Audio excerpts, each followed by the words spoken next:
Hello everyone, it is Kristi. How are you doing? I'm just checking everything here, making sure that the sound is working correctly, that the fire isn't being heard, and I can see you guys in the chat, and all of those things are a go. So hey, happy Sunday. How are you guys doing? It's been a week, you know, what are you gonna say? Like, every week's got stuff going on in it, right?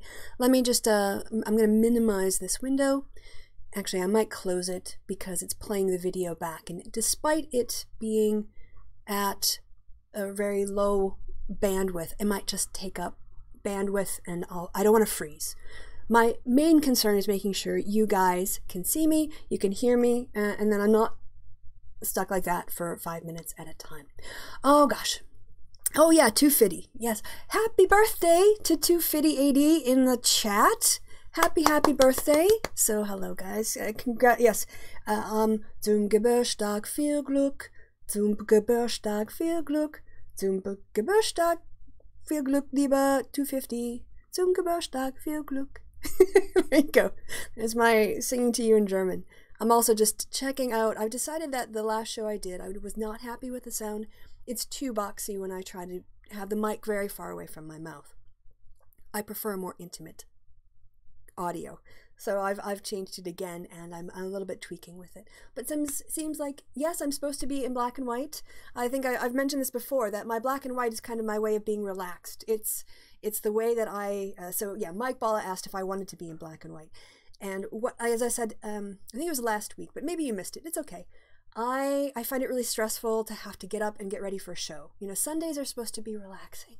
And, you know, it's pretty, I don't mind getting up and washing my hair, which is what I did this morning, and blow drying it and getting all that ready. But I don't want to have to put on makeup for being live. And I find that being black and white lets me put on basic stuff without having to overdo it. So that's why I am in black and white. I'm meant to be in black and white. So everyone is wishing 250 happy birthday. And we, again, just a happy birthday to you. And I'll answer your question first as your birthday gift. Have I heard about the Trump administration's attempts to defund, I think you mean, Planned Parenthood, not defend, and redirect the money to crisis pregnancy centers? I don't doubt that at all. I actually do think I saw something about it.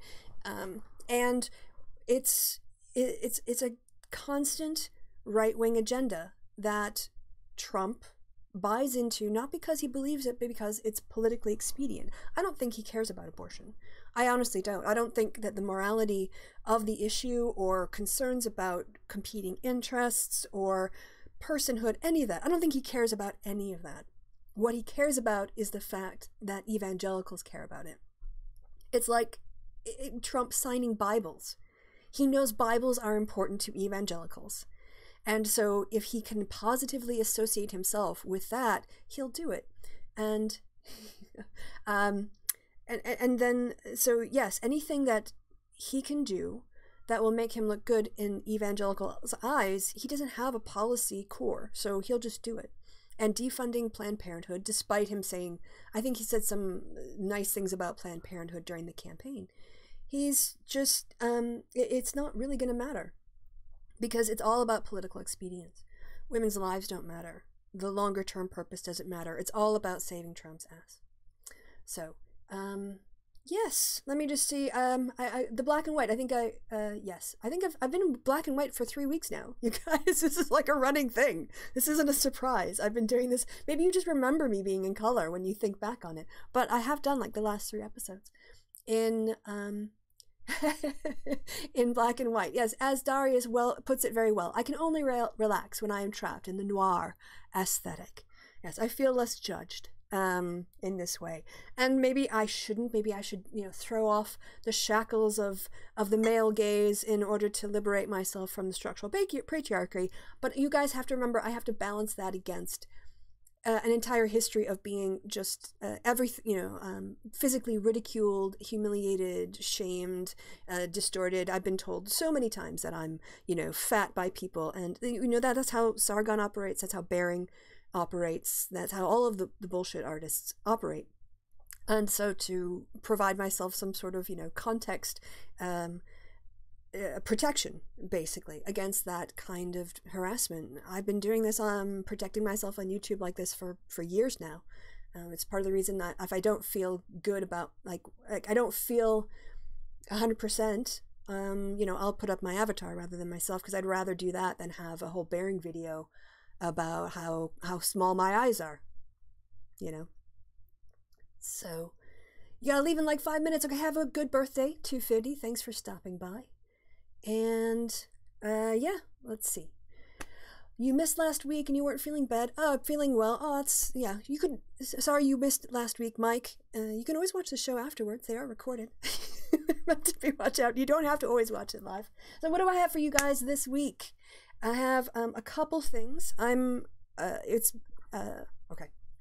I'm going to try to make this show a bit more professional. Like, my aim is to increasingly get more like a traditional podcast with regular features or some sort of segments.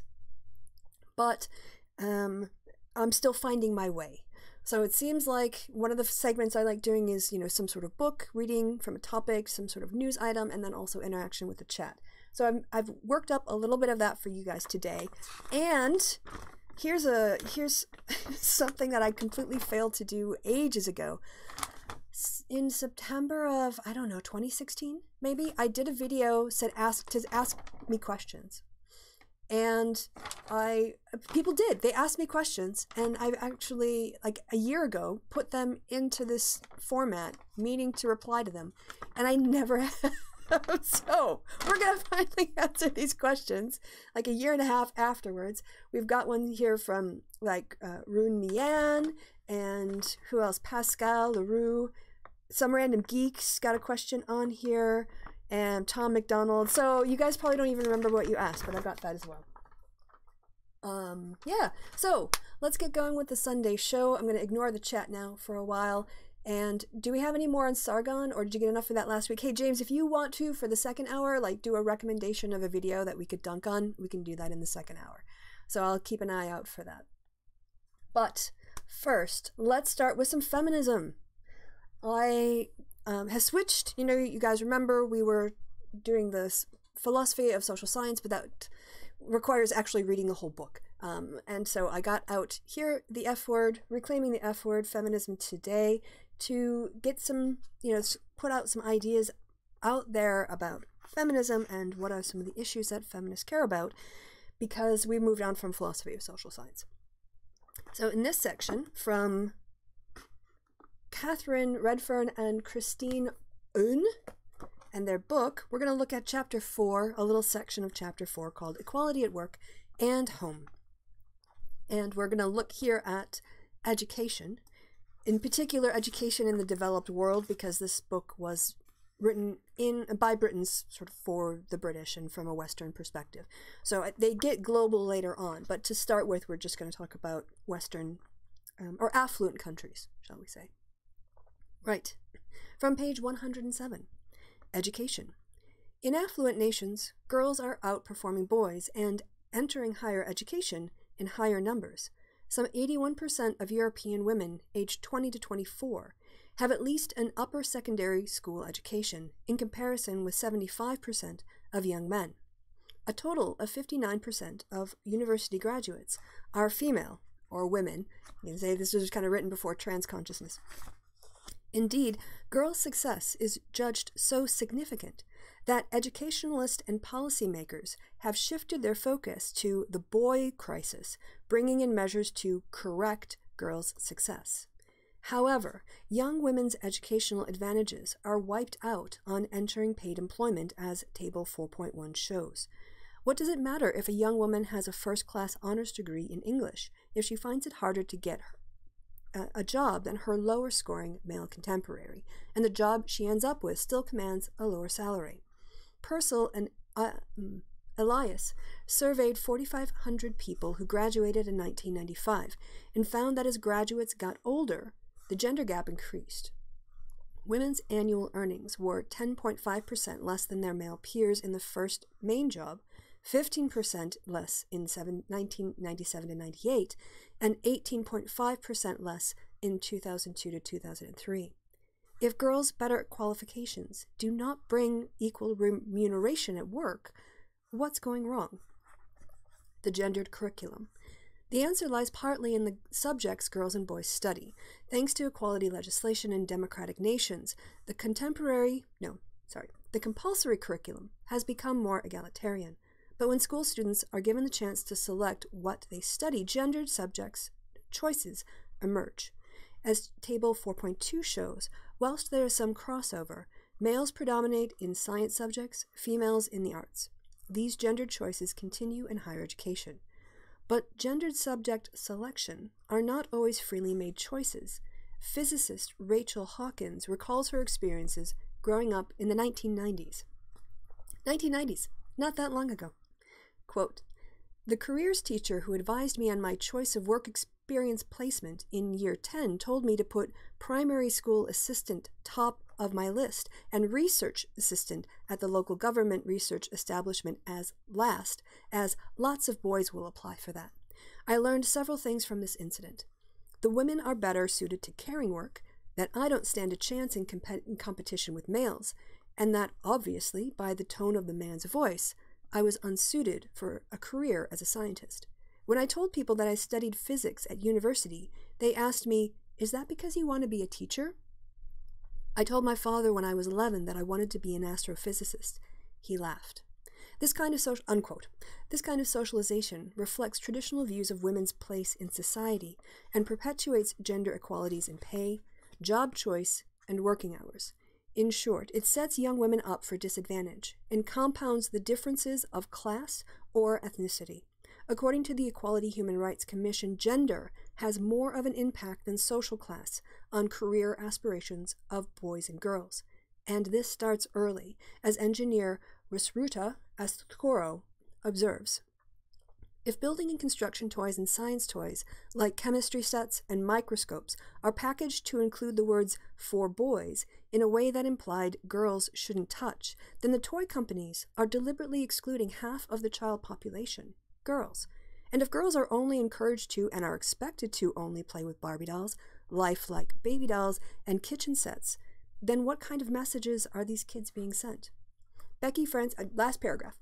Becky Francis's study confirms these observations. Francis found that toys aimed at girls seem to lack the educational and skills development qualities found in many of the toys that target boys. Toys for boys involved action, construction, and machinery, while girls' toys were mainly dolls catered for feminine interests such as hairdressing, suggesting girls should be caring and creative. What's concerning is that play with different toys develop skills and knowledge in these particular areas. It's not the case that girls and boys naturally have contrasting interests or aptitudes. Mark Bronson's research concluded, quote, "It's wrong to think that they, the boys, are all more scientific than girls. In fact, there is an overlapping range of interest and aptitudes for science in both groups," unquote. Similarly, research into mathematics in 69 countries found that girls will perform at the same level as boys when they are given the right educational tools and have visible female role models. All right, maybe I can just do the last paragraph because it's the last paragraph of the section, then we're going to stop. In schools, men dominance in academic hierarchies, teaching... Let me start that one over. In schools, men's dominance in the academic hierarchy, teachers' stereotypical attitudes, and peer pressure subtly connect femininity with interpersonal skills and caring roles, and masculinity with science and leadership roles. Girls are seen as bright and academic, but are channeled into the arts, humanities, and languages, and away from science and computing.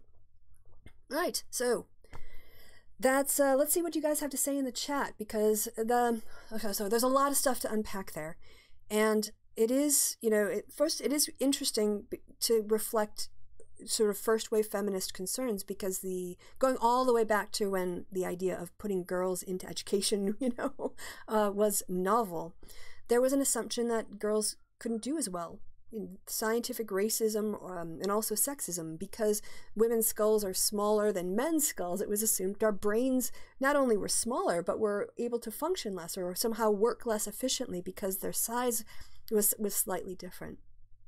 And then you got us in a situation where, okay, we're gonna educate girls, but we're gonna educate them in the roles that they need, like nursing, and we're gonna stream them all into these things that are safe and they won't challenge male dominance or in the professions. And as those got challenged and women started moving up, they started succeeding more and more, to the point where now, when put on equal footing, girls are outpacing boys. And even though we've only achieved a bare minimum in educational equality in only some countries across the world, developed countries across the world, immediately this sort of like shift away from, anti-feminists is, oh, look at our boys. So no matter what, it's like the focus is always on the boys and the men. And when women start to get, parity, that somehow we're supposed to be stopped at that.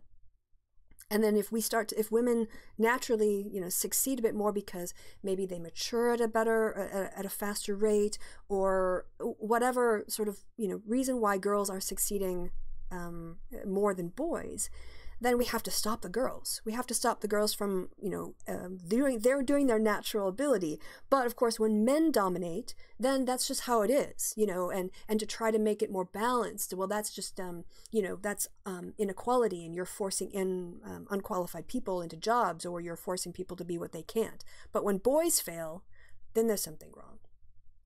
All right, so, yeah, that's, and yeah, there's a really good point too, that educational success isn't translating automatically into pay success or career success. And again, this sort of like, oh, we have to make sure that girls don't do as better than the boys, is not it's not the solution to always think about this in terms of one group benefiting at the cost of the other. And if girls can succeed and boys can succeed, we have to identify the barriers to both. And it's not about limiting girl success so much as addressing what is going on with boys. Why aren't they graduating from high school? Why aren't they going to colleges more? And why aren't they completing college as much? There's a gendered issue there that has to be looked at that's separate from with what's happening with women.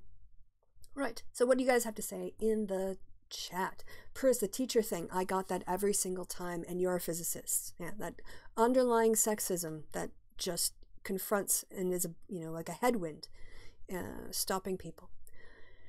I constantly got that, oh, it's so difficult when I mentioned studying computer science. Never heard any male classmates, friends, relatives getting that remark. Yeah.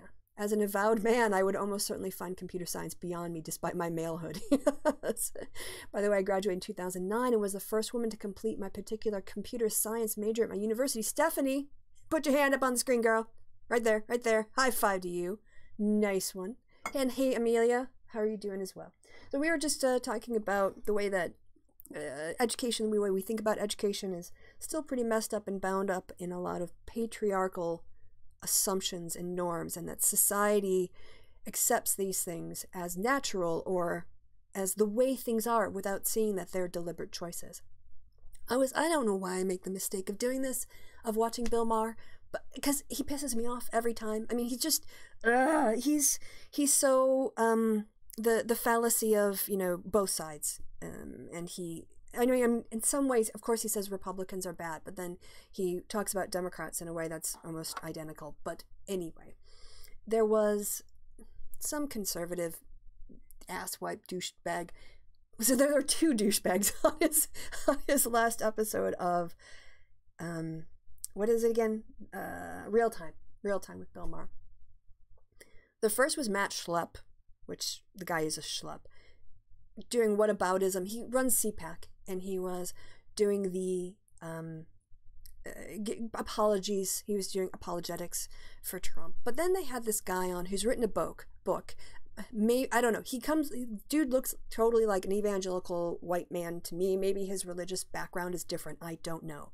But he's written this whole book about how identity politics is tribal and hurtful.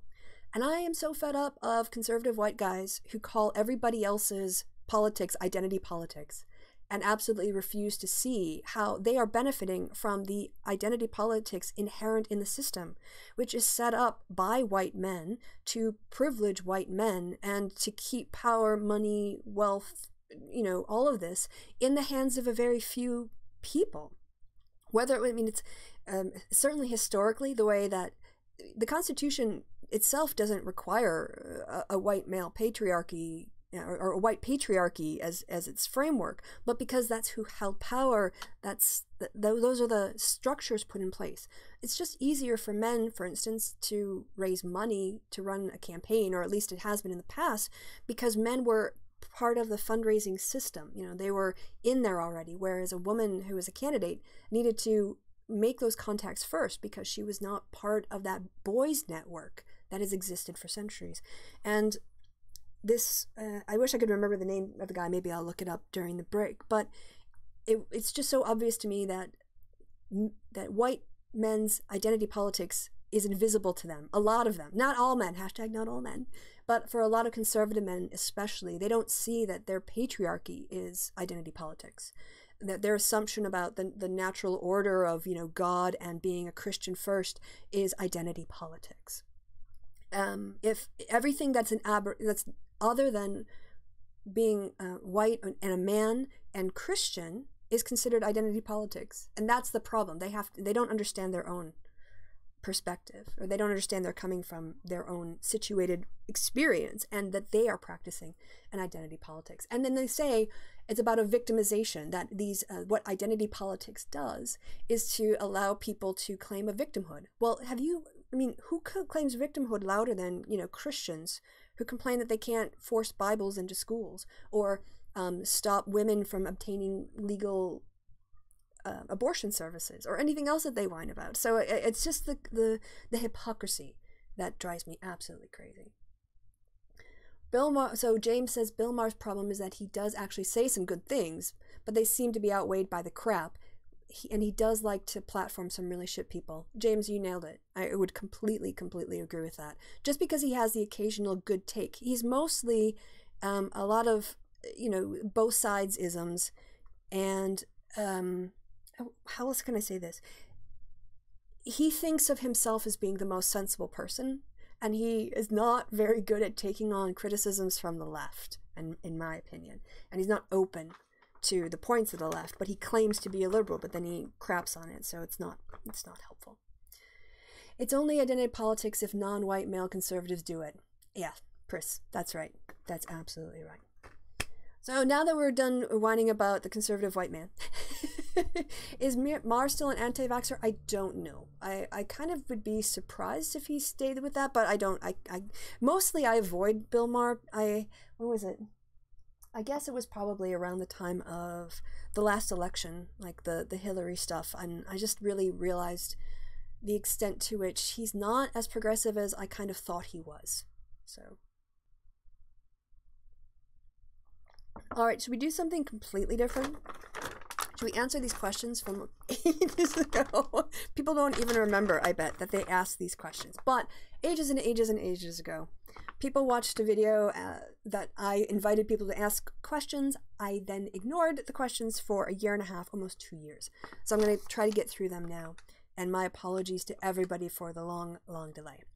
So from this years-old video, Rolf Pennison asked, have you been to Bielefeld? It's really quite boring here. Not yet. But if I do need to be bored, I will take the train out and enjoy the calm quiet of Bielefeld. That's probably, I'm not saying that right, but apologies. Pascal Roux asked, a lot of the rhetoric coming from various people is that due to the influx of refugees, tensions are higher, crime rates have gone up, and so on. As someone who's actually lived there, what's being reported and what are people saying about the situation? Is it living up to the hype of mass hysteria? This has to do with life in Germany, and it was, of course, when the discussion of refugees was quite contentious 1.5 years ago or so. In terms of, I live in a pretty mixed neighborhood. I have, and I walk to work in sort of like through the Turkish area. If it's nice in the summer, you can work through the I could walk through the sort of the Turkish quarter. Part of the problem with saying what's being reported in the average person is that I occupy kind of a weird bubble. You know, I mostly interact with my colleagues or people like me, and I don't speak German fluently enough to just, you know, like watch tons and consume tons and tons of German news. I know that now 1.5 years on, the crime rate hasn't, the crime rate I think actually went down in 2017. There's not been this sort of massive rise in crime or terrorism or anything else looking back now. You know, the whole idea about Germany being overrun, I don't see it. Everything here is fine. There's still German culture. There's still carnival. People are still speaking German. But Cologne is a pretty international city anyway, so I'm as likely to hear English, Russian, Dutch, you know, lots of different languages around here. So I think also coming from the US, where people aren't accustomed to, and also from Britain, where people aren't so much accustomed to, unless you live in London, just the background babble of languages you don't recognize, it could seem like there would be a big difference, but I personally haven't witnessed it. I don't know if Pris wants to. Bielefeld doesn't exist, according to Pris in the chat. Maybe Pris can say too whether or not she feels that there's her day-to-day living situation's was affected, the knock-on effects of the refugee crisis. John Williams, how long did it take to get used to driving on the other side of the road? So I've lived in the United States, and then I lived in Britain, which had driving on the left side, and now back in Germany, driving on the right. I don't drive that much in Europe. I have rented cars and whatever, but the most important thing to get used to is looking the other opposite direction than you're used to when you cross the street. And that just takes a couple weeks, and maybe a close call or two. But ideally, if you're looking both ways anyway, you know, you should look like if you're doing, you know, left, right, or right, left, right as you cross the street. I just end up now, maybe it's my default, I just keep looking back and forth because I go to the UK as well, and it's just easier if you cover your butt by always looking left and right twice. The obvious water, does the water really smell, the obvious question from Peter Lauriston, does the water smell that good? So that's eau de cologne, the water of cologne. Not naturally, no. And actually, if you smelled the original eau de cologne, it's not that nice. It's pretty overpowering, but they also had a lot of body odor and other things to deal with when eau de cologne was first invented. The more modern version of it is a bit more suited to our palate these days. All right, so let's see. Following up, Bielefeld is a conspiracy, according to Waru23. Well, guys will have to fill me in on this Bielefeld conspiracy, and it doesn't exist. So Pris also, in terms of her experiences living in Germany, there weren't any knock-on effects aside from a big increase in hate crimes against refugees. Yeah, that is a good point. There was coverage of the few incidents of, shall we say, like refugee-related crimes, but by and large, I saw a statistic that there were 100 attacks on refugee centers, individual ones, hate crime attacks, and also on people. So that does seem to be more of the result from native racists than from the refugees. So I'm gonna stop there at the eau de cologne. Political Gamer is the next on the list if we get there. So back, I'm gonna head here to the chat now. If you guys, if you haven't watched the happy hour from last night, but I told you guys that one of the things that I was doing was struggling with my new optical or remote, wireless keyboard, and this is it. This is, thank you, my patrons. You guys, I think this was $29.99 at MediaMarkt or something, maybe 35 euros. What's lovely about this, thank you so much for it, is normally if I was having a show, I would have a mouse I would use in one hand, and then my keyboard, which you guys can't see, but I have to like stretch. This is where the keyboard is, right? So if I wanted to type during a show, it was very uncomfortable. And this lovely Logitech unit, paid for by my patrons, allows me to do everything from here. So it should be a smoother experience, and once I get the hang of it, I'll be able to more quickly call things up and play videos, everything else. But like every instrument, you have to learn it first, and what's a little bit complicated is this little touchpad. That works just fine, and I can use these, but it's kind of hard with your thumb. So this is the left mouse click, so I have to move with one hand and then click with the other, and that takes a little bit of getting used to, of using two hands for the mouse rather than one. But let's go back to, that's all by way of saying I'm going to be using the chat, or talking to the chat now, and I was going to go up to John's question. John, thoughts on John Milne? Kristi, thoughts on the Michael Jackson doc Revelations? I don't have HBO, so this is all second and third hand.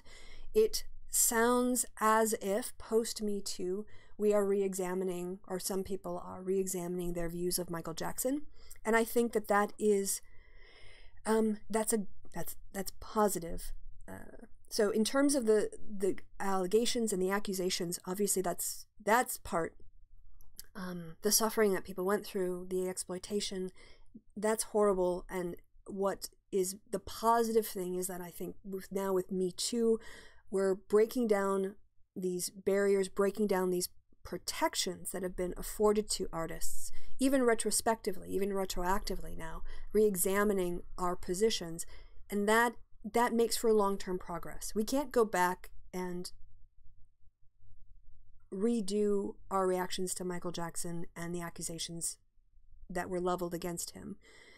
That's already passed. But how we now think about him and frame things and understand people who come forward to talk about their victimization has changed. And that's, I think, just Me Too feels like a permanent change in the American culture now. It does sometimes take a lot, like the R. Kelly stuff. That's another situation that was going on for years, the Bill Cosby thing. We're seeing now, though, after that Me Too shift, we can go back and re-examine these things and pull out those skeletons and say, you know what, we shouldn't have blown this off the last time this was actually a big deal and we should take these more seriously. So I can't speak to the doc itself because I don't have HBO and I haven't seen it, but it does seem to have started a conversation up against, again, about Michael Jackson and the suffering of people who are coming forward talking about what happened to them. So I guess the more that victims feel comfortable coming forward and taking on that label of what's happened to them, because you can be defined as a victim your whole life, or a survivor, right? You're a survivor, and embracing that notion of being a survivor and having the courage to speak to it, I actually think that that's a real sea change in our values. The more we see that, the more people know it's possible to do that, to be a survivor and go on with your life.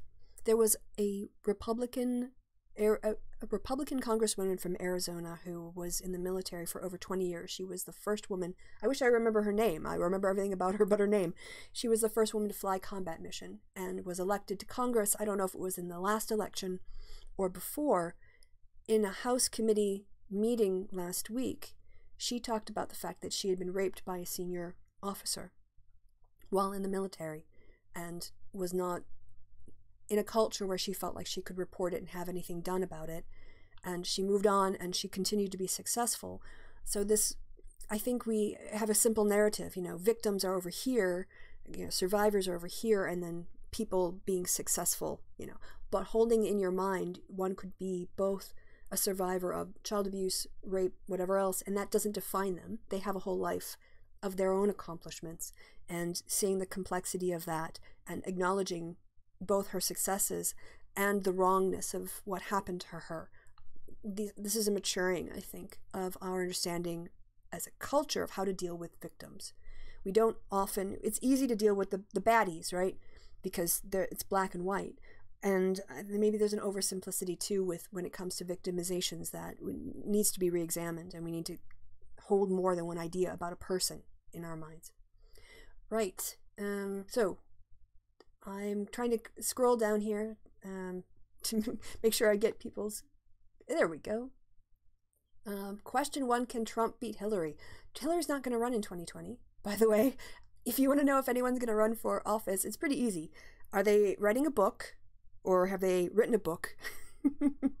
Are they raising a lot of money? And are they visiting Iowa, New Hampshire, and South Carolina, or other potentially important primary states? If they're not doing those things, they're not running for president. So Hillary's not running, just like to let you know. Yeah, so James also said Hillary's not running in 2020. Latham is Senate bound this year. Some people are having some conversations there. Tom Burns, loves to you too. Thank you very much for that. I guess I could probably, here, let me make me small, since I'm looking at the chat anyway. There we go. Oh, the Bielefeld conspiracy was invented to poke fun at moon hoaxers. All right, okay. So that's why I've never been there. Seems to be a rise in knife crime in Europe. Don't know much has to do with refugees. I don't know that there's a rise in maybe necessarily knife crime, or if it's about media attention to it and reporting. One thing we know about, and it might be maybe you have some stats that there's a rise in knife crime, but it doesn't necessarily have to be linked to a rise in refugees. I kind of associate, to be honest, knife crime with the UK, and I don't know that there was a big influx of refugees, you know, on par with Germany. So I don't know that we can link those things, even if they happened at the same time. But when it comes to crime statistics and media coverage, there is a phenomenon we're aware of in the social sciences that people's perceptions of something are not always an accurate representation of what reality is. In crime, this is particularly noticeable. People's perceptions of crimes and the rates of crimes and their risk for crime is way out of whack with the actual chances of them experiencing that crime. And if the media decides for a little while it's fashionable to focus on knife crime, and that exists, we see what are called media echoes in people's political, or their opinions, their attitudes, because they're getting information. Oh, look at the knife crime, look at the knife crime. And they're thinking, oh, there must be this really big increase. So now they start to say, yeah, I'm also concerned about knife crime because, you know, maybe the Daily Mail picked up on it or the Sun picked up on it for a week and a half or a month or whatever. So people's perceptions of crime and crime statistics are usually pretty off. Just as a general statement, I don't know the statistics on knife crime. You'd have to bring those to the chat. So I'm perplexed why this new Jackson doc, James writes, is the one making people reconsider him. It's not like we didn't know the stuff from the 1990s. I would say that there's two things. One is that it's being brought up again under the new framework of Me Too. So that's one thing, is that we have a different standard now for what we consider. I think socially we have a different standard now for what we consider, or some people consider, evidence that evidence from the victim. The idea that if somebody is attacked and they talk about it with other people they know at the time, we now consider that corroboration. That's one of the questions. If someone comes up saying this person raped me or sexually assaulted me or forced himself on me, whatever the act was, 10 years ago, one thing people will ask now, what they didn't think to ask before systematically, is, well, did this person tell people at the time what had happened to them? Even if they didn't go to the police, even if they didn't go to the media, did they share this event with people close to them and those people can say, yes, I remember her saying this or him saying this at around this time, or they sent me this text message, or I have an email dated from this date, whatever. We understand now that that is evidence on the side of the victim, that at the time that this thing is supposed to have happened, they were talking about it. Now, it doesn't mean that if they didn't talk about it, it didn't happen. It's just one more piece of evidence. So I think part of the reason why we're revisiting these things, why the R. Kelly thing is getting revisited, why the Michael Jackson thing is getting revisited, is because our society after Me Too has a different framework of evaluating these things. The other thing is that people are willing, when victims talk, it makes a difference. So having a documentary where you have the victim side of things, where you have the people who are affected by it, and they're not, I think with the whole, believe the victim means don't automatically assume they're telling a lie and don't put a burden of proof on them to prove that they've been victimized. Rather, let's hear what they have to say. Let's hear what the accused has to say, in the case of, people who are alive, Bill Cosby, R. Kelly, Kevin Spacey, whatever, and then we can judge between those two. But to give the person who is accused a presumption of innocence and then force the victim to not only come forward about what happened to them, but also have enough evidence to convince you personally, we don't have that sort of take anymore. And I think that's why we're in a different place now, that things that have been known for a long time are now getting re-examined through a new lens, and hearing from victims, hearing their own experiences, seeing them. So people being willing to come up and talk about it also makes it more real. And with the whole Smollett, is that how you say, again, I'm sorry, I don't keep up with the American entertainment and everything, but the guy who just had 16 felony charges put up against him.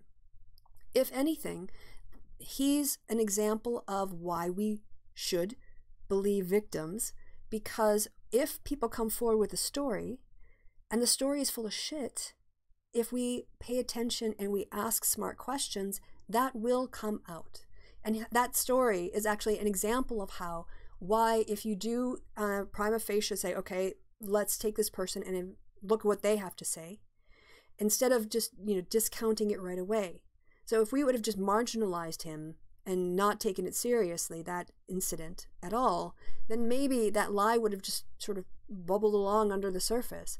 But it's because people went, hey, you've been victimized. What's going on here? Tell me this, let's look at this. What happened to you? Let's learn more. It shone a light on it. And for people who lie, that light will have a negative knock-on effect. For victims who are being honest about their experiences, it won't. And so I don't think, it's unfortunate that he put forth a tale that by all accounts is fabricated. I mean, he's being charged, it's being investigated. So now that's the court of public opinion is he's not a very trustworthy person. And this is going to be carried through now into the court system. But that one untrustworthy person, that shouldn't taint how we view all victims. When a rapist is convicted, it doesn't change how we view other people who are accused of rape. We don't just automatically assume anyone accused must be guilty because this one guy over here got arrested. And yet that logic gets turned around on victims because one person looks like they fabricated an accusation. Suddenly we can't believe all victims. But if one rapist is actually convicted, we don't suddenly treat all people accused as if they're rapist. So we're still wrestling with this new perspective with Me Too. We're still wrestling with how to deal with the accused and their rights and the victims and their rights. And it's not, the court of public opinion does not have a presumption beyond a reasonable doubt, or, you know, it doesn't have that core threshold. We don't have a reasonable doubt expectation on every single person for their opinion on every single crime story or trial that's going on. So yeah, we're still finding our way. And I think for me, the way I found is you don't automatically extend a presumption of innocence. You go, okay, here's this, let's say it's a guy. Here's this guy's account of what he says. Here's the person making the accusation. Here's their account. And I'm just going to look at him. I'm not going to assume the victim is lying. And I'm not going to assume the guy who is being accused is 100% innocent unless I see some massive evidence. I'm just going to look at the evidence that exists and listen to both sides and make up my own mind.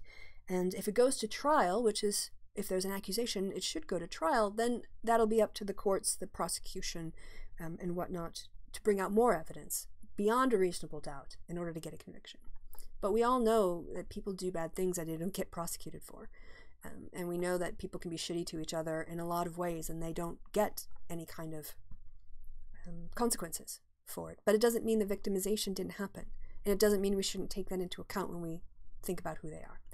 Right, going down here.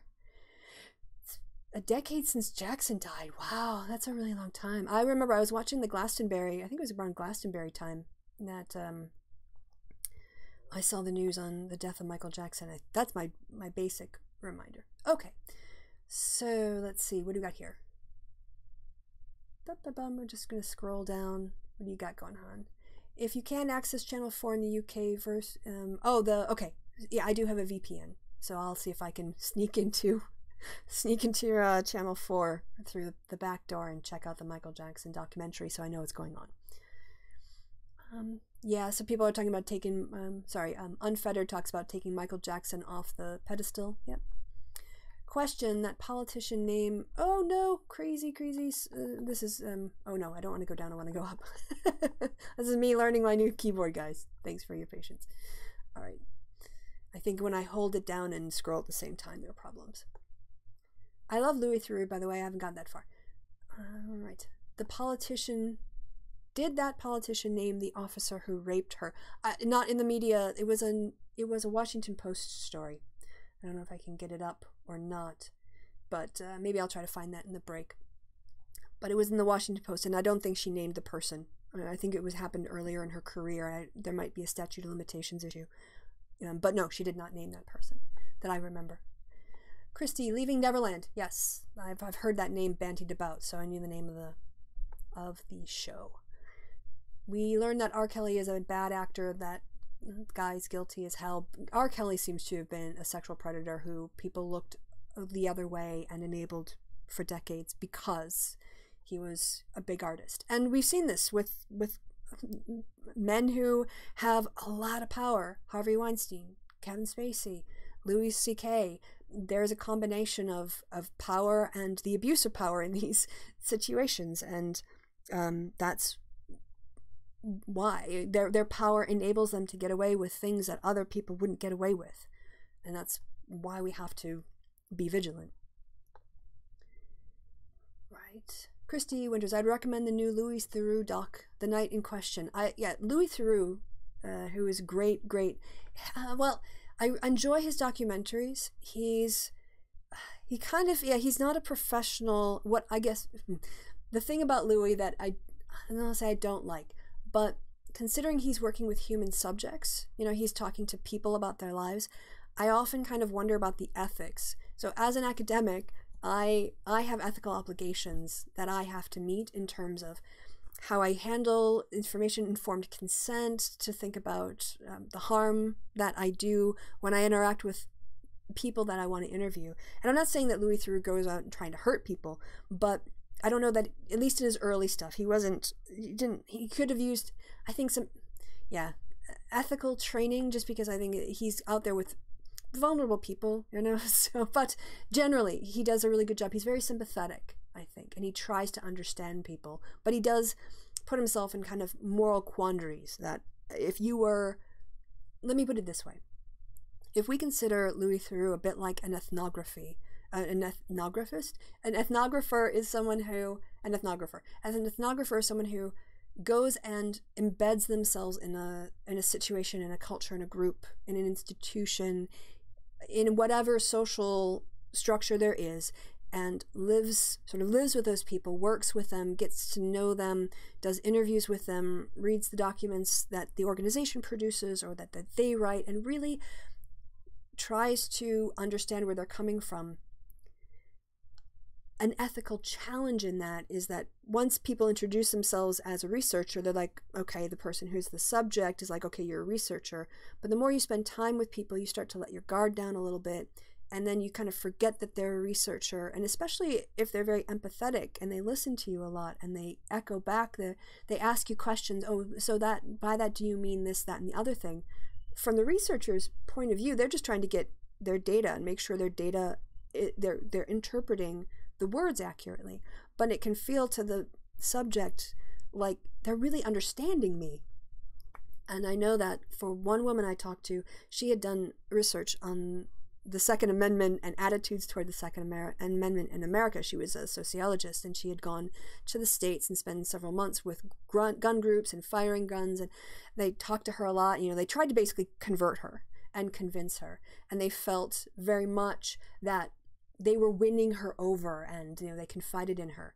And then she wrote up her thesis, her doctoral work, analyzing them, quoting them, putting them in context with other groups. And they read that research and some people felt very let down and betrayed, because it was, they'd felt that she wasn't as honest as they thought she was, or they thought they had convinced her, when she was really trying to understand accurately their opinions. And some people didn't want to talk to her then, even though they considered her a friend before her research was published. And I just wonder with Louis Theroux, because it is an entertainment show and sometimes he dealt with vulnerable people, that what they thought they were doing in terms of connecting with him is then used as entertainment for a channel. And I'm off on a really big tangent. I like Louis Theroux. I just have some ethical questions, like uncomfort about how that stuff can be used. But I do like him a lot. All right. People who say they won't believe accusations of this sort in future after what Smollett did, we're probably never going to anyway. Yes, true, James. That's probably just an excuse for people who don't, or maybe a default. It depends on who's being accused, right? If the accused is Donald Trump, it's one thing. If it's Bill Clinton, it's another. And they have an invested interest in not believing certain people. Right, so more talk about Louis. Yeah, again, really big fans of Louis, I think, generally here. It's more just that I had been trained in ethical stuff. That is there a Michael Jackson statue in Munich? I don't know if München has that or not. Right. There's something weird and off-putting about his film on Jimmy Savile. That I haven't seen. I've signed up to BritBox. I will need to check out whether or not. But if he's on Channel 4, it won't be on BritBox, because BritBox is ITV and BBC. Kristi, are you going to work on becoming less of an evil person anytime soon? I don't know. You'll have to check in with Jeff Holiday to see the extent to which I am still the most evil person in the world. The most evil person in the world ever, ever, ever. All right. That's it from the chat. You guys keep me going and use up a lot of time, so I definitely appreciate that. Well, let's get back to some of these questions. Get through them. It's pretty much like the Kristi and Chat show this week. I just need a little break from Trump world. I just need a little break. It was like the happy hour was a break from Trump world. This Sunday is a break from Trump world. I'll get back to Trump world and the Brexit eventually, but this week we're just taking it easy. SJW101, the political gamer, asks, what is the thing or things you like most about living in Köln, and what do you dislike about Köln? There's more here about like German stereotypes about Berlin, but I don't know so much about Berlin and I need to visit it. What do I like about living in Köln? That's a long answer. I guess first and foremost, what's really nice about living in Cologne is it's you can you could consider it either a very like a small big town or big city, or a very big small town. It's about 1 million people, but it's organized in a way where it's big enough to have museums and shows and concerts. You know, like I've seen I'm not actually R.E.M. I saw Radiohead. Actually, I've got my King of Limbs t-shirt on as we speak. I saw them in the Köln Messe just over the river, over the Rhine. We've got museums, there are exhibitions coming through all the time. I'm seeing Token in April, so you get big bands, small bands coming through. It's also big enough to have a very well developed transportation system, and it's also very well integrated. So the buses are, like coordinate well with the city trains, which organize their timing with the U-Bahn. So you generally don't have much more than a 5 or 7 minute wait in order to, make a change to get on another bus or whatever. So it's very easy to get around. And I have a travel card, it's called a job ticket, that allows me to go from the airport in Cologne all the way to Bonn and travel everywhere in the city of Cologne, and I pay 66 euros a month for that, and on the weekends I can take people with me for free. It's stupidly cheap compared to the UK, and it works really well. So it means I can live without a car. I can live without that because the transportation is so well integrated. So that's been for me the best. I know it sounds like, but it makes your day-to-day life so much easier when the transportation works and you can reliably get to work in 30 minutes, and you don't have to commute 2.5 hours each way. So that's been really nice. I also find it generally, the taxes are high, but that's offset by the lowered cost of other things. Like, yes, I probably pay 41% of my income in taxes, but I pay 60 euros a month or 65 euros a month in transportation costs. Whereas in the States, I would have a car payment, I would have insurance, and I might have parking, and then, upkeep and everything else. So what I dislike about Cologne, it's hard to say. I don't dislike many things about Cologne. So I know that's a really lame answer, but I don't. And then, could I say something about the academic bubble in terms of living in a city but having my life mostly revolving around a university? Do I feel apart from it? Do I wish I had more time with the locals? I actually work for Data Archive, which is less, or is it more of a bubble than a university? It might be more of a bubble than a university. But it is a bubble in that the people I associate with are at least bilingual. Most of the people I know speak at least 2 languages. Most speak more than 2 languages. They tend to be quite open-minded and cosmopolitan, because, if you're going to speak a couple languages, you're going to do it because, you interact with people who speak different languages, so you're a bit more outgoing. And people who have higher levels of cosmopolitanism also tend to be more tolerant. So I know that the people that I associate with are not typical, but that's also not to say that I've run into many bigoted Germans as well. I just don't speak your everyday German well enough to have those kinds of conversations. And because of that, if we're going to have those conversations in English, someone has to speak English well enough to express themselves, which means they have a certain level of education and they have, so yes. Right. So let's see. I'm going to go back to the chat a little bit more. It feels like we've been going about an hour, and we have. Yes, it's 5 minutes to the top of the hour. So we'll take a little bit of a break. And what else did I have? I have a list of things I wanted to talk about. So what did I want to talk about? Welcome. I did that. Last night's happy hour. Haven't talked about that. Reclaiming the F word. We did that. Old ass questions. Got that. And Trumpet, CPAC, and Manafort and privilege. So we can maybe do Manafort and privilege in the second part. I'm going to go through your questions right now for the chat and see what else we can discuss, and then we'll take a 5-minute break and maybe go for another 30 minutes or so after that. I'm kind of tired this week, guys, so But I will be doing a show next Sunday, even though I'm going to be flying back from Bergen on the Saturday, getting in about 6 o'clock in the evening on the Friday, the Saturday before. So yes, I'm heading off to Bergen on Tuesday night, which is in Norway, and I'm pretty sure Sweden, Norway. How terrible am I for like not remembering? No, it's Norway, and going to be in Bergen doing a video tutorial. Actually, I'm creating that, but I'm leaving Tuesday night. I'll be there Wednesday, Thursday, Friday, working on the video tutorial, storyboarding it and recording it and doing a preliminary draft. Then I'm flying back on Saturday, but I'm going to be here for you guys next Sunday to do the show. That's how committed I am. I'm not even going to take a day off. All right. It's interesting how people's responses to things like MJ's accusations depend on how they looked at the person before. I admit to being guilty of that myself sometimes. I think it's a very natural thing to not want to think the worst of someone you like. Louis C.K. broke my heart.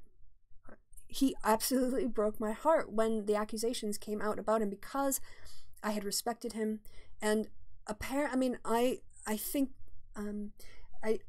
think I remember seeing things about people saying stuff about him, but it wasn't until kind of Me Too that it got the attention it deserved. And yeah, I was probably guilty of the same thing, of not taking those. I am guilty of the same thing, of not taking things seriously enough, or letting it. Ooh, it's a very windy day, and something just got knocked over. So what was the point again? Yeah.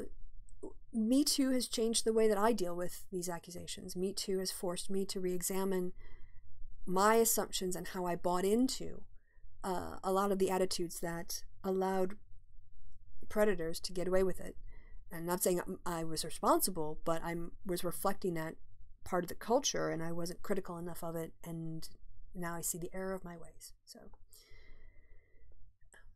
sometimes I get the impression shitlords think they're connecting with Eli Bosnick when he's really only talking to reach their audiences. Yeah, I mean, I don't know what Eli's been up to lately or who he's been hanging out with, but generally when Eli goes on to a shitlord podcast, like when he went on with Bering, he tried to connect with Bering's humanity, and that's a tough sell, because Bering is a piece of shit who doesn't have empathy for people. But Eli's talking past pieces of shit like him. But I don't know what Eli's been up to lately. They have trouble distinguishing between him and his podcast persona. Eli, yeah, I mean, there's Eli the character, and then there's Eli the person, and they're not completely dissimilar, but obviously one is an exaggeration. How are people feeling about Andrew Yang? Someone else I think brought up Andrew Yang, and I don't know that story. I'm sorry, there's just so much news to keep up on. Have I ever got invited to the Dick Masterson's podcast? No, not to my knowledge. And I do check my messages, but so more and more discussion about Yang here in the chat. And someone named Varg, some racist piece of shit. I don't know what's going on there. Okay. Yeah, I said we might go another 30 minutes, and I went 2.5 hours. Yeah, I am not the most reliable for shutting my freaking mouth when I get going on a tangent. But I am at least punctual, because we are at the top of the hour, and I'm going to take a break. I want to warm up my coffee, which I've had very little time to drink, which is a mix of soy chocolate and soy vanilla, because I ran out of soy chocolate, and so I had to top it off with soy vanilla. I want to warm that up. You guys also go and take a comfort break, go, get some fresh air, do whatever, and we will see each other back here in 5 minutes for the second half of the show. So thank you guys, and see you in a bit.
And we're back. I thought I took the mute off before, but I hadn't. But I'm getting better, guys. How are you doing? I'm back. We are back live.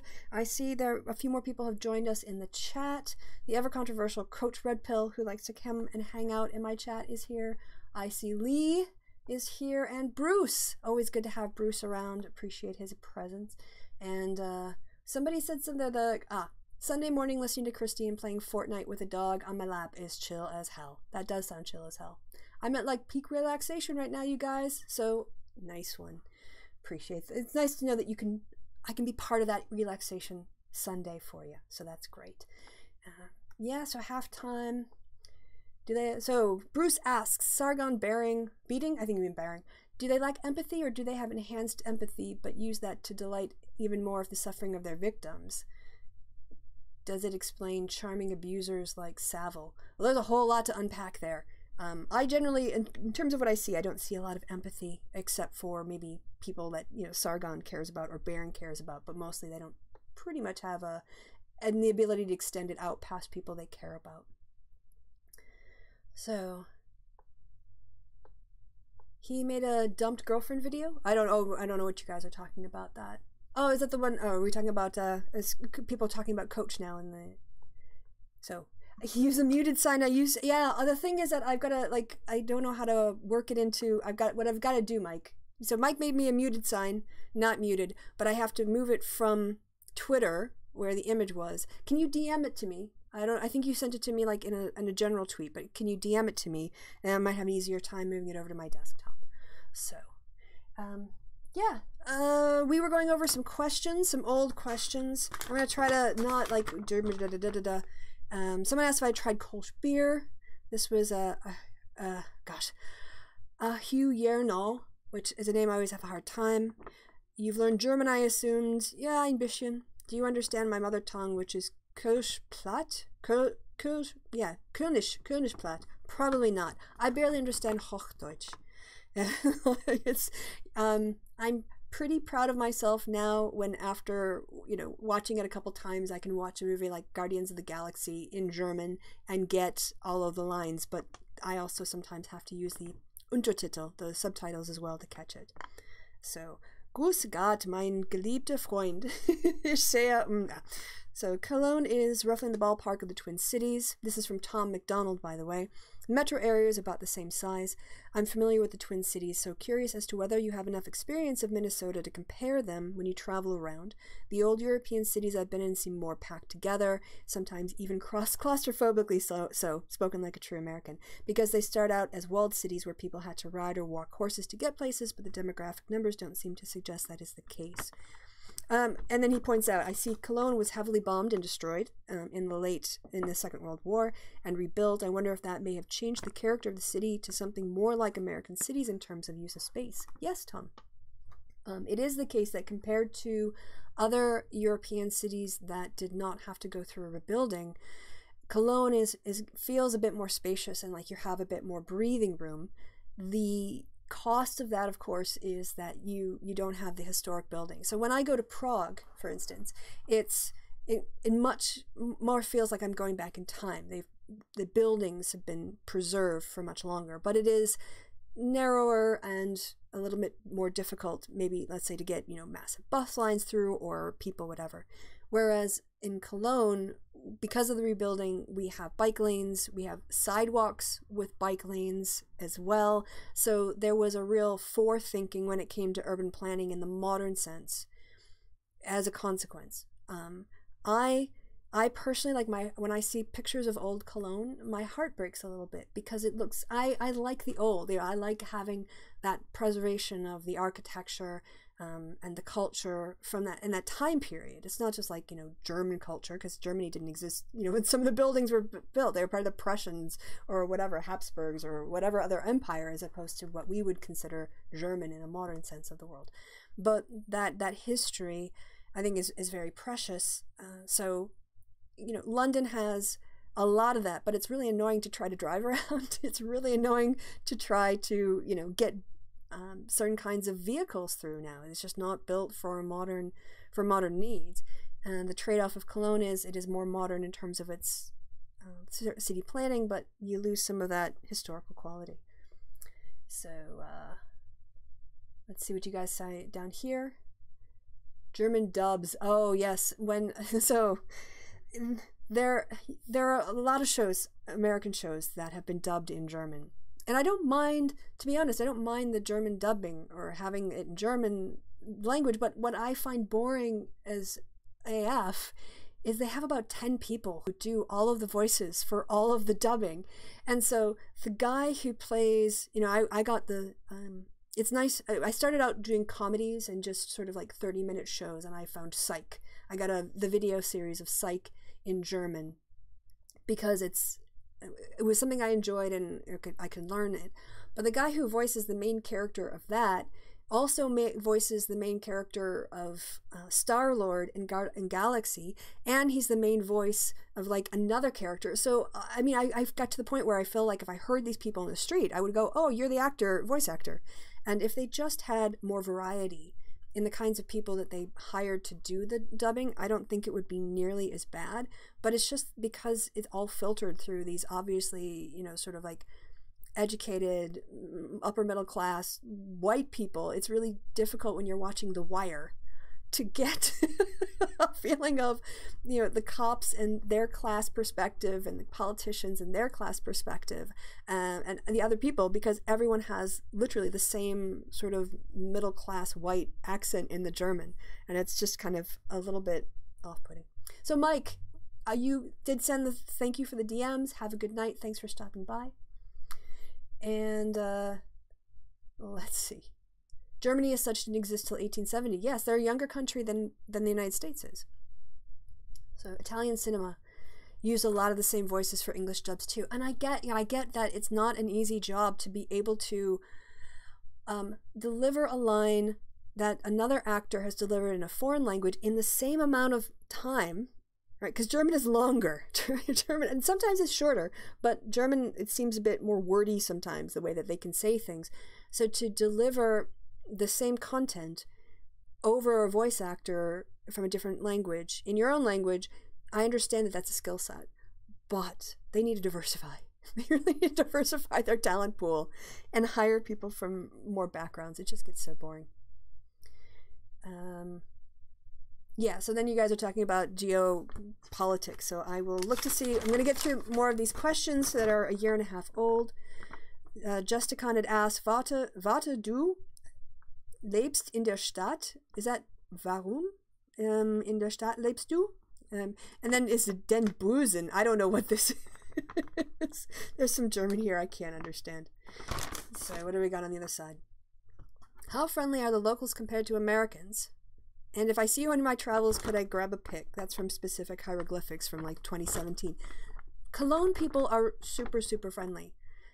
It's a little bit against the German stereotype of being slightly formal and a little bit distant, and it has to do, I think, with the history of the city of Cologne, not just the history of the city, but kind of like the area around this, because it's the western part of Germany. It's been occupied by the French. It was French territory for a while. The British were here before. This is before the Second World War. You know, the whole European history. There's been a lot of movement around and through Cologne. As a consequence, it's always been a very international city. It's always had exposure to lots of different people. It's on the Rhine, so it's been a commerce center for a very long time. And there was a reason why it was targeted by the Allies. Its bridge was tactically important. It is a center of sort of like, you know, travel or getting around in the western part of Europe. So destroying the train, the bridges and the infrastructure around here would hamper. And I learned that after the bombing of Cologne, after the Second World War, the population went down to like 20,000 or 10,000 because so many people were fleeing to get away from it, the problems, the devastation, and the attacks as well. So all that being said, is Cologne people had to deal with other people for a very long time. So they're used to dealing with the French and the Belgians and the people from Luxembourg and the Dutch, and as a consequence, it has this kind of culture. I call them promiscuously friendly, in the same way that Americans are. Americans are quite good at having like a single serving friendship, where you come in and someone waits on you and they're like, hey, you know, and they actually seem interested and they're genuinely friendly, or they appear genuinely friendly. And you have an interaction, you know, on a more intimate level than just a business transaction. And then you go about your day. And Cologne people are the same. There's a natural sort of bubbliness, friendliness to them. And you see this at carnival time, especially. It really comes out in that, you know, people will give each other kisses on the cheek or the lips, you know, and there's a real sense of community. I think the word is schunken. Pris can correct me in the chat, but there's this German word that means to lock arms with another person and sway in time with the music. And if you go out during carnival, you're going to get a lot of people drinking, buying you drinks, doing rounds or whatever, or wanting to like do a toast with you, drink. And then when the music comes on, you know, and you're doing the shunken back and forth, a lot of times it's with people you don't know. And so you do this for one song. Yeah. Shunken. Shunken. Thank you. And you do the shunken, you shunkel for, with people, and then you say goodbye. And so I find it probably where I've been around in Germany, I find Cologne people to be, the Americans and Cologne people to be similar in then having those very easy, superficial, but pleasant interactions. And of course, whoever sees, if you see me on your travels and say, I know you from your channel, of course, you can get a pic with me. Daisy had asked, can you get good vegetarian food in Cologne? Yes. Do we have Indian restaurants? Yes. You can get really good. What you can't get as so much in Cologne is good Mexican. You can get the good like burrito stuff and the spices, but what I find lacking is the salsa. Not good salsa. It's ketchup basically with some peppers in it, and really hard to get good tortilla chips. I'm used to the American style tortilla chips, which are thinner and, you know, deep fried, and you serve them warm. And what they tend to do here is just like really heavy, thick tortilla, the kinds that you would use for like guacamole or a taco salad, but even thicker. And so in terms of vegetarian food, you have a very easy time being vegan or vegetarian in Cologne. When I go to restaurants, they are very good about denoting what ingredients go into what of their dish, which of their dishes, and which are the, you know, vegetarian dishes, which are the ones that have this, that, or the other. So I find, yeah, in a city, it's pretty progressive as well. It's a kind of a lefty city, Cologne, in terms of the perspective. It's very easy to get good vegetarian food, and there's really great, delicious Indian places as well. Trying to organize an elective in Berlin. Oh, so it's not going to be the same, but, sorry. So Livy had asked about something for me happening she was doing a year ago, but do I find that most people speak some level of English? It embarrasses me the extent to which bilingual proficiency exists in Europe generally. Not in England, not in the UK, I don't know about Ireland, definitely not in the UK. But it seems like every place else in the developed world gets that having the ability to speak more than one language is an advantage. Whereas there are people who will shame you for not speaking English in America. Like they will literally, like you, if I was there with a friend maybe speaking German because we were practicing our German, you might get some nosy racist ass American coming up saying, this is America, you're supposed to speak English.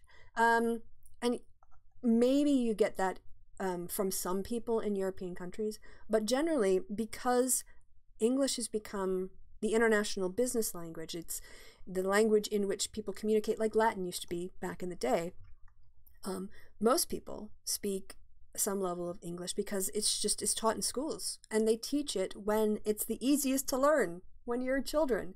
And when do we start teaching foreign languages? When I experienced, I don't know if this has changed in the American educational system, first opportunity I had, I signed up for French, je t'aime le français, and I was 13.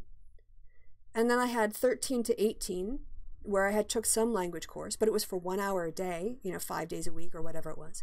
And then I went to university and I got some more, but we should be starting that stuff at 6, 7, 8.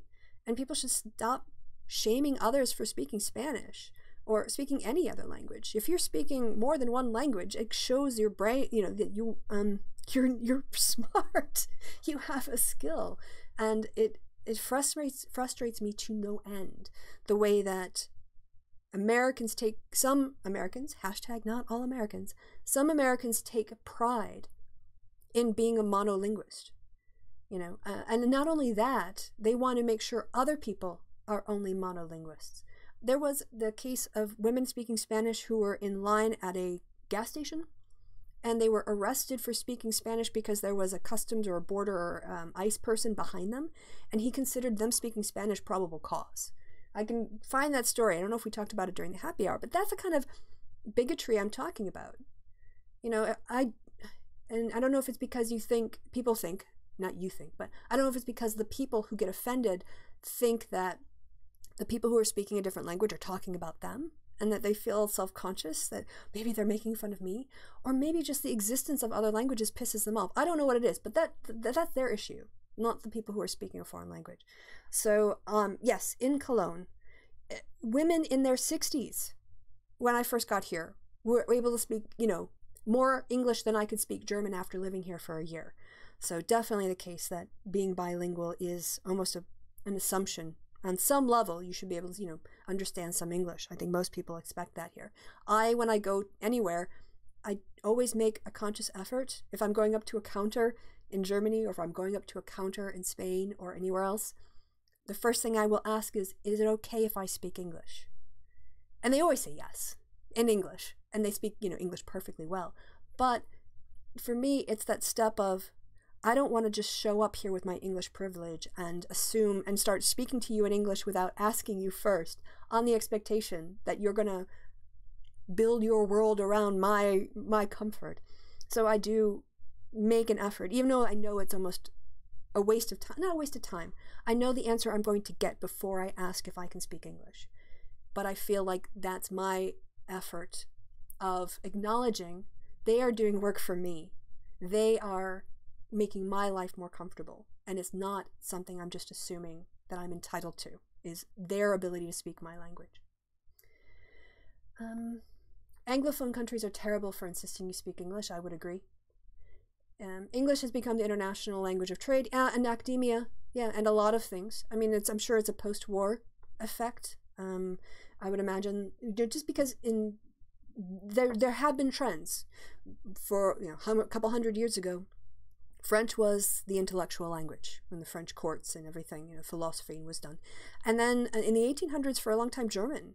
The most exciting ideas, the most innovative thoughts were coming out of Germany. You had Freud, well, Marx was writing in English, but, you know, you had the Frankfurt School, you had a lot of development in the sciences, Wissenschaften, going on in German, and thinkers in German being translated into English. But it didn't kind of catch on, you know, it didn't sort of. So there was great stuff being done in German, and that people were translating from the German. But now we have got to the point where I think post-World War II, I mean, I don't know, I am not an historian. My instinct is that because the United States didn't experience the domestic destruction of the war in that Japan experienced, Germany, Italy, England, France, whatever, all the other countries, even the, you know, African countries and into Australia, I don't know if Australia got bombed. They probably didn't get bombed. But the U.S. economy basically made it such that English, being the international business language, was where things were going. So Rune asks, well, I might be getting better at communicating in German. How much does it still mess you up when somebody talks to you in a full-blown dialect? I remember being in Austria, in Vienna, and I could sort of understand what people were saying. I was walking around going to shops and stuff, and I would meet somebody, and they would talk in this really weird accent, and I would think, oh, they must be like an immigrant or something, or their accent is weird. But then after like meeting enough people with this weird accent, I was like, oh, this is what the Austrian accent sounds like. This is just how they talk in Vienna. Like, this is what they sound like without, you know, like the Hochdeutsch I'm accustomed to. And it is, what was the question again? Sorry, okay. It does mess me up when yes. When people start pronouncing words in ways that I don't expect, it does throw me off. It's easier for me, this is weird, but it's easier for me to communicate with somebody who, like, for instance, there's a Chinese restaurant in the Hauptbahnhof that I like to go to. And a lot of those people have, well, I don't know if it's Chinese, it's Asian, let's call it Asian food, because I think it's a mix. They have lots of different, they've got some curry Thais, and they've got some sweet and sour, they've got a bunch of different things. But anyway, the people who work behind the counter of Asian heritage, and I can't place the geographical, like, location. For instance, like, I can say, you know, Kevin is from Birmingham and so is from this part. I can't quite tell what part of Eastern Asia they're from, but I have an easier time understanding them speaking Hochdeutsch with, let's just say it's a Chinese Mandarin accent, than I would listening to somebody speak German, Kölsch, but who is a native German speaker. So it's just because I'm used to certain kinds of pronunciations, and dialects, yeah, completely throw me. Australia got bombed, yes. Okay, thanks, James, for that information. Appreciate knowing. Not very effectively, but it happened. Darwin got bombed in 1942. Thanks. French is one of the diplomatic languages, like Mandarin. well, you know, with the UN after the Second World War, they set the Security Council based on that period in time. So it was France, Germany, Russia, China, and the United States, right? And there's some really, you know, given their roles in the world, maybe India deserves a seat on the Security Council more so than, say, you know, the French or the English, or the British, I should say. It's not just England, it's the UK. But those power systems were trapped in time, and so we were left with them. Bruce says, James, yes, a lot of Brits forget that Australia was basically cut off and left to bleed by the Brits. And he apologizes. We're sorry. A lot of Japanese people come on tour and visit the memorials and learn of their atrocities. Yep. Germany is not a permanent member. Okay, you're right. Germany is not a permanent member of the Security Council. You're right. It was the Allies, and it was not Germany. It was France, Soviet Union, United States, China, France, and Britain. Those are the 5 members, permanent members. Thank you, Chris, for correcting me on that. All right, 27 after the hour. I am starting to run out of things to talk about, you guys, and I'm just trying to decide if I want to, like, haul out all of the emotional work that would be required to talk about the Paul Manafort sentence and the role of privilege, and also the Trump CPAC speech, which just seems like a lot of effort. I will say, though, I do want to touch a little bit on the Manafort thing and bad judges and the problem with bad judges. And, you know, any system you get is going to have flaws, so I don't think that I have an easy solution to this. But when it was about Paul Manafort, for those of you who aren't, you know, following every day the details that is happening in American politics, he was sentenced in the first of his 2 criminal proceedings, I guess you can say it. In this case, he was sentenced by the judge in the series of accusations where he tried to plead not guilty and was found by a jury to have been, who was convicted by a jury of like 8 counts or 10 counts out of 18. And he was facing up to 20 years in prison, and the judge gave him basically 4. And during the course of the sentencing also said that Paul Manafort had led otherwise a blameless life up until this point. And now, this isn't the end of the story. I think it would be more of a problem. 47 months. Thank you. Why not round it up to the full 4 years? Yeah, who knows? But we have one more trial. He pled guilty. After he was convicted for these charges, he pled guilty and entered a cooperation agreement with the Mueller investigation for the second trial, the one with Judge Amy, I forget her last name. I know it's just, Paul Manafort, but I don't remember the judge's last name. I'm so bad with names. And that he pled guilty to and had a cooperation agreement with, but then he reneged. He was sort of trying to be a double agent. He was trying to feed information to Trump while also maintaining his cooperation agreement. It's very Putin. Very corrupt in terms of how he's trying to play the system, play parts of the system off of each other. And he's facing he'll be facing a more robust sentence from that judge. But it reminded me, this judge praising him, the judge praising Paul Manafort as having a blameless life, it gave me the same emotional reaction as I had when I watched the judge sentence Ted Bundy, the serial killer. Because Ted Bundy had been on trial in Florida for brutally massacring 4 or 5 young women in a sorority house who had the mistaken, misfortune of sleeping in the house that he picked, that he targeted. And he was convicted and sentenced to death for that slaughter, for his depravity, for his lack of humanity. And yet the judge in the sentencing, who had spent all of these months with Ted Bundy and seemed to have fallen under his sway, at his sentencing, including the death penalty, told him how sad he was, that it was a waste of talent for Ted Bundy to be in his courtroom in this way, and that he thought Ted Bundy would have otherwise made a really good lawyer. He's complimenting a man who had brutally murdered women sleeping in their beds.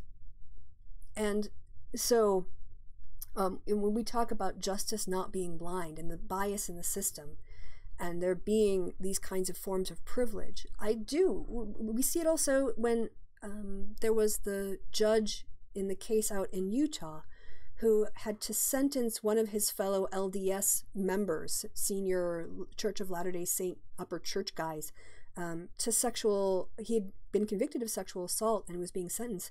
And the judge, because he knew the guy in real life, was crying during the sentencing of this freaking criminal. There was more sympathy from the judge for the man going to prison than for the victims. And I do think that we should be more conscious of the fact that judges will identify, unconsciously or consciously, identify with people who look like them.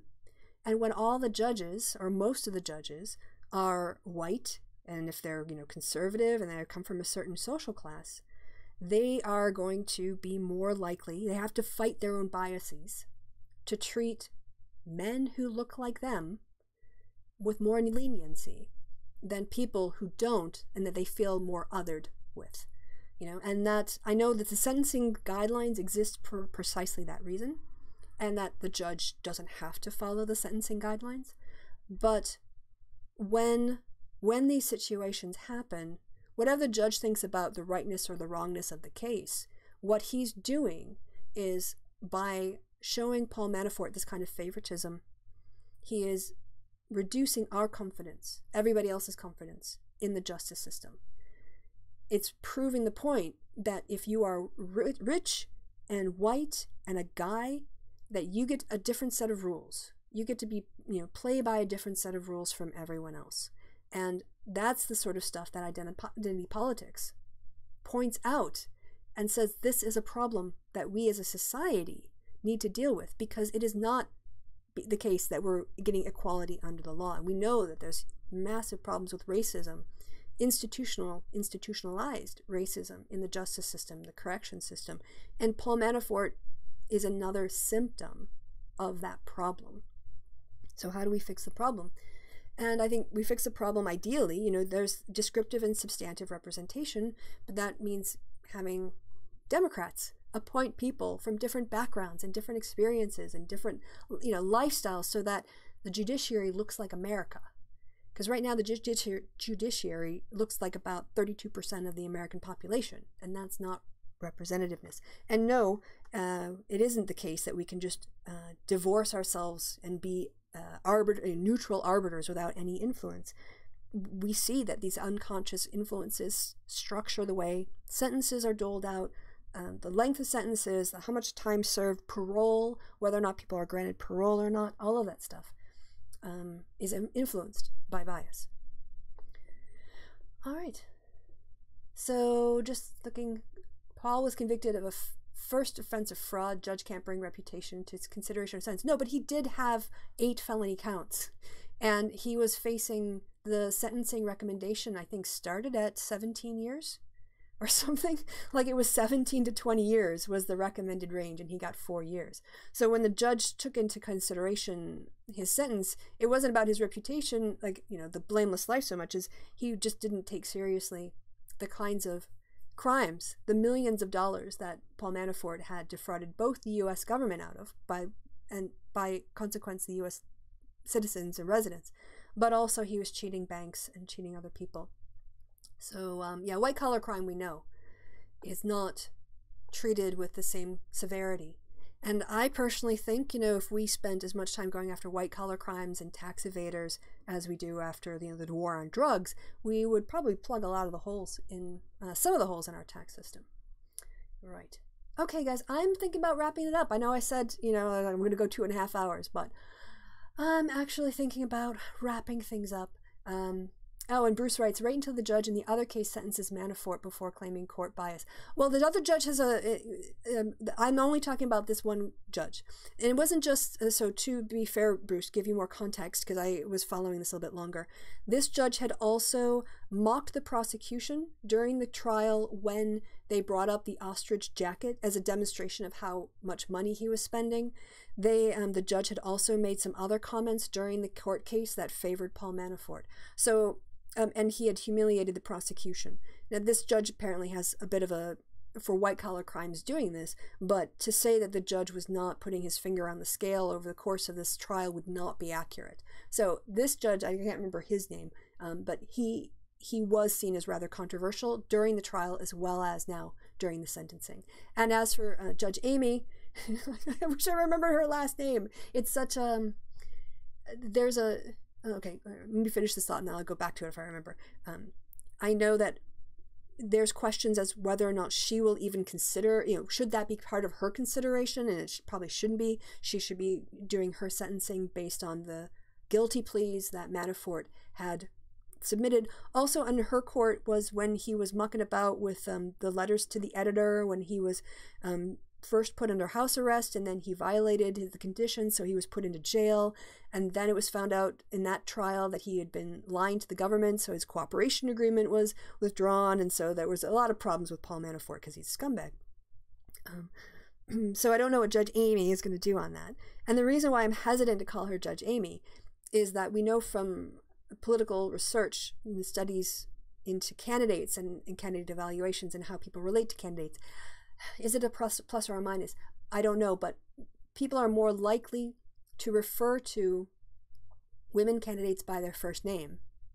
So they'll say Hillary, but when it comes to men, they'll say Trump or Obama. And it's not quite understood if that use of the first name for women is a positive or a negative, or it might depend. But there is this sort of social convention where we feel more comfortable calling women by their first names or referring to them only by their first names, whereas with men we'll do it equally with both. And what is the gendered psychology of that?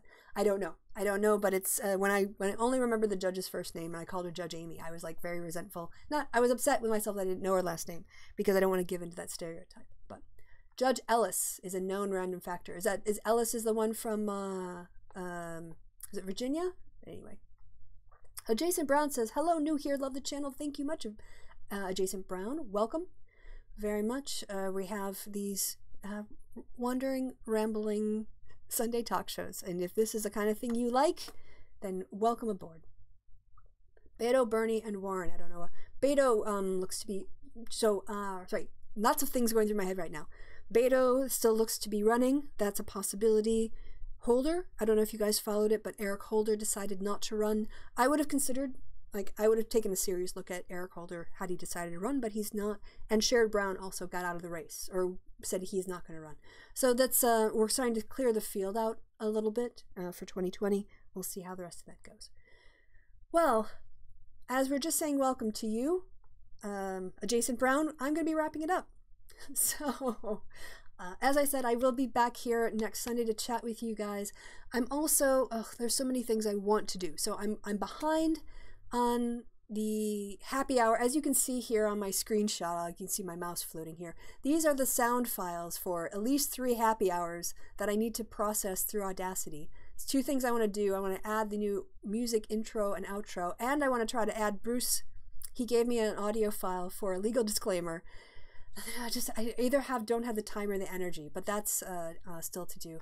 And then I'm thinking that maybe what I can do for these shows, because they are a 2-hour program, they're really designed to be listened to as a podcast or to be here live, to be interactive, but maybe I can find 15 or 10 minutes of a clip and do a sub-clip of this show to kind of broadcast it a bit more. Because it's great to have you guys around. I appreciate it. This is a fun Sunday show, but also want to advertise it a bit more and get people to know what's going on.